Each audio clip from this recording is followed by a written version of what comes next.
Bienvenue encore.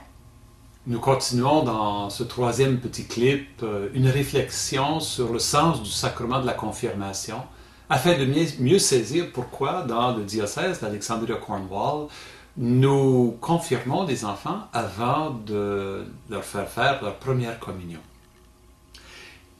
Quand on réfléchit au sacrement de la confirmation et qu'on se demande quel sens il peut bien avoir, j'entends souvent 4 raisons, ou on pourrait dire 4 explications de ce sacrement. Parfois, on dit que c'est le sacrement de la maturité chrétienne.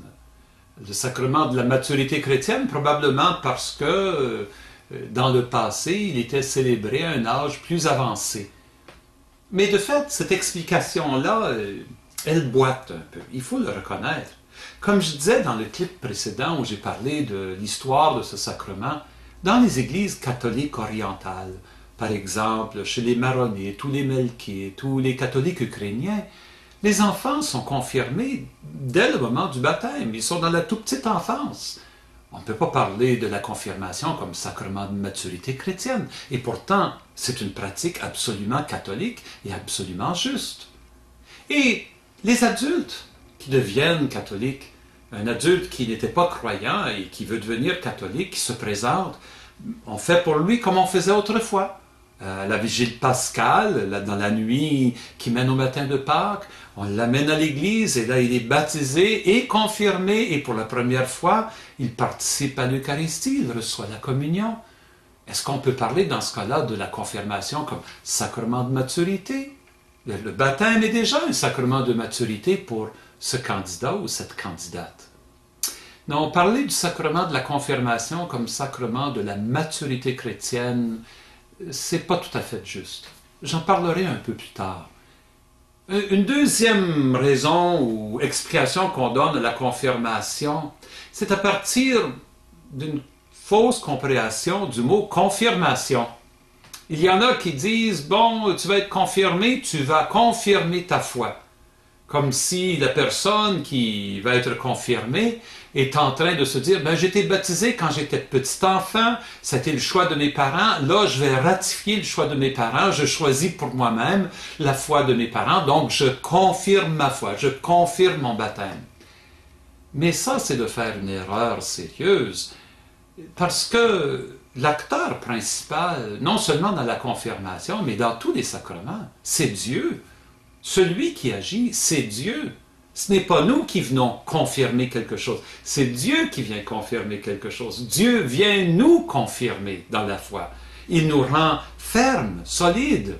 Il nous établit d'une façon nouvelle et dans une dimension nouvelle, comme je l'expliquerai dans quelques instants. C'est Dieu qui agit, ce n'est pas moi qui viens confirmer ma foi. Alors, c'est certain, on fait notre profession de foi dans le sacrement de la confirmation, mais dans presque tous les sacrements, on est invité à professer sa foi au moment du sacrement. Les sacrements sont des sacrements de la foi, tous les sacrements. Donc il ne faut pas voir le sacrement de la confirmation comme celui où je viens, moi, confirmer ma foi. Une troisième réponse, celle-là elle est plus vieille, on l'entend moins souvent, mais quand j'étais petit, on me disait, par la confirmation, tu deviens un soldat du Christ, tu deviens solide. Vous vous rappelez, je vous parlais du soufflet, cette tape de l'évêque, on me disait, ben ça, c'est signe qu'il faut savoir résister aux coups que la vie peut nous porter, puis aux menaces qui sont faites à la fois, il faut que tu sois un soldat du Christ. C'est une spiritualité qui a une certaine histoire dans l'Église catholique. De fait, je crois que c'est au 7e, au 8e siècle qu'un auteur avait dit ça, que par la confirmation, on devient des soldats du Christ. Mais il me semble que ce n'est pas la meilleure spiritualité. Jésus est le prince de la paix. Je n'ai pas l'impression qu'il cherche des soldats. Ce qu'il cherche, par exemple, ce sont des apôtres. Ça, on va y revenir aussi. Une quatrième explication que j'entends parfois, c'est que par le sacrement de la confirmation, je reçois le Saint-Esprit. C'est le sacrement de l'Esprit Saint. C'est vrai que je reçois l'Esprit au moment de la confirmation, mais je reçois aussi l'Esprit lors de mon baptême. Et dans la communion, c'est l'Esprit qui agit en moi Et c'est l'Esprit qui agit lors de mon mariage et dans mon ordination à la prêtrise ou au diaconat.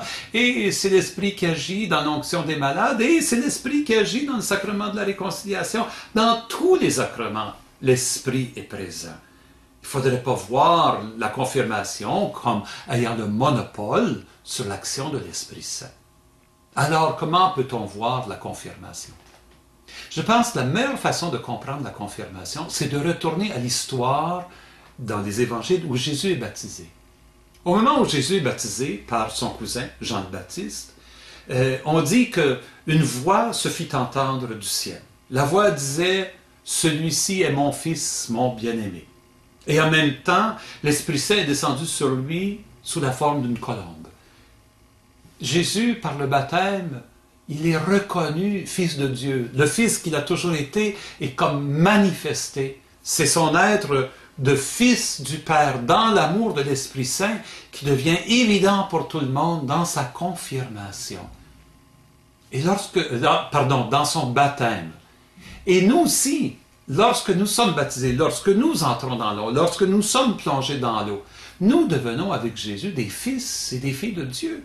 Nous sommes unis à Jésus d'une façon nouvelle. Nous entrons dans une nouvelle relation avec Dieu. Nous pouvons l'appeler Abba, c'est-à-dire Père. Et c'est l'Esprit qui nous unit de cette façon-là, au Fils et au Père. Pour qu'ensemble nous devenions frères et sœurs de Jésus. Nous formons la grande communauté chrétienne. Ça, c'est le sens du baptême. Mais quelque temps après, Jésus s'en va à la synagogue de son village natal, à Nazareth, où il avait grandi. Et là, il sort un texte du prophète Isaïe qui avait été écrit 600 ans avant lui, et il proclame ce texte dans la synagogue. Et le texte dit « L'Esprit du Seigneur est sur moi, parce que le Seigneur m'a consacré par l'onction. Il m'a envoyé porter la bonne nouvelle. » Et le texte continue en décrivant comment le prophète est envoyé porter cette bonne nouvelle-là, en apportant la vue aux aveugles, en annonçant la liberté aux prisonniers, en annonçant l'amour, la faveur de Dieu pour les pauvres. Jésus est en train de dire que l'Esprit qui est descendu au baptême ne fait pas seulement que révéler qu'il est le Fils du Père, mais le fait aussi un envoyé du Père, envoyé au cœur du monde, pour porter la bonne nouvelle, pour porter l'amour de Dieu. Moi, j'ai l'impression que c'est exactement ça ce que la confirmation fait. L'Esprit qui nous a été donné au baptême pour faire de nous des frères et des sœurs de Jésus, ce même Esprit nous est donné dans la confirmation pour faire de nous des envoyés du Père. Avec Jésus, nous sommes envoyés. Nous devenons des apôtres, exactement. Nous devenons les messagers de sa bonne nouvelle. Nous sommes engagés à bâtir le monde, bâtir le royaume de Dieu avec Jésus dans son esprit, ce royaume de justice, de paix et de joie. Bon, évidemment, les enfants de 8 ans, de 7 ans, ils comprennent ça à leur façon. Qu'est-ce que ça veut dire pour un enfant de 7 ans ou de 8 ans de bâtir un monde meilleur? Peut-être ça veut tout simplement dire pas se chicaner avec son petit frère et sa petite sœur. Peut-être ça veut dire partager son dessert avec son ami. Peut-être ça veut dire s'engager à faire du bien autour de lui. L'enfant va vivre ce sacrement-là à la façon d'un enfant. Le défi sera, d'année en année, de mieux comprendre le sens de ce sacrement du baptême et de la confirmation, pour mieux devenir un fils ou une fille de Dieu, pour mieux devenir un apôtre. À mesure que je vieillis, moi, aujourd'hui, il me semble que je comprends mieux qu'est-ce que ça veut dire être membre de cette communauté chrétienne, rassemblée et nourrie par la parole de Dieu et par les sacrements. Et je comprends mieux aussi ce que ça veut dire que d'être envoyé au cœur du monde, porter la bonne nouvelle, être des témoins de l'amour de Dieu au cœur du monde. La maturité, c'est là où elle entre en jeu. Et elle nous aide, à mesure qu'on devient plus mature psychologiquement et physiquement et spirituellement, à mieux permettre à l'Esprit Saint de faire vivre en nous les dons de ces deux grands sacrements. C'est pour ça qu'il me semble que le baptême et la confirmation s'appellent l'un l'autre comme les deux pages d'une même feuille. Un côté le baptême, l'autre côté la confirmation. Tu ne peux pas avoir une feuille sans les deux pages. Et l'initiation chrétienne appelle ces deux sacrements-là. Une fois que je suis baptisé, uni à Jésus qui est le Fils de Dieu, une fois que je suis confirmé, uni à Jésus qui est l'envoyé du Père, enfin, je peux me présenter à ce grand sacrement qui est le sommet de l'initiation chrétienne et qui est la source de la vie chrétienne, le sacrement de l'Eucharistie, où je reçois le corps et le sang du Christ, où je suis uni à lui, uni avec mes frères et sœurs pour être envoyé au cœur du monde. Voilà pourquoi nous avons décidé dans le diocèse d'Alexandria-Cornwall de remettre les sacrements d'initiation à leur ordre. Ah, c'est clair, il y en a qui disent, oui, mais 3 sacrements, c'est beaucoup pour un enfant de 2e année, la réconciliation, la confirmation, le baptême. Je vous invite à ne pas voir 3 sacrements, mais à voir un processus d'initiation. C'est un processus à 3 temps. Dans un premier temps, on revit la grâce de notre baptême en renouvelant notre rejet du mal, en confessant notre péché et en accueillant le pardon de Dieu, comme lors de notre baptême. Nous devenons des fils et des filles de Dieu lors de ce sacrement de la réconciliation. Et dans un deuxième temps, nous venons à l'évêque qui nous oint du Saint-Crème et qui nous donne cet esprit, qui nous envoie au cœur du monde à être les témoins de la bonne nouvelle. Et dans un troisième temps, nous nous rassemblons avec la communauté chrétienne pour faire en souvenir de Jésus ce qu'il a fait le soir avant de mourir. Nous rendons grâce à Dieu et nous partageons son corps et son sang, présence transfigurante dans nos vies.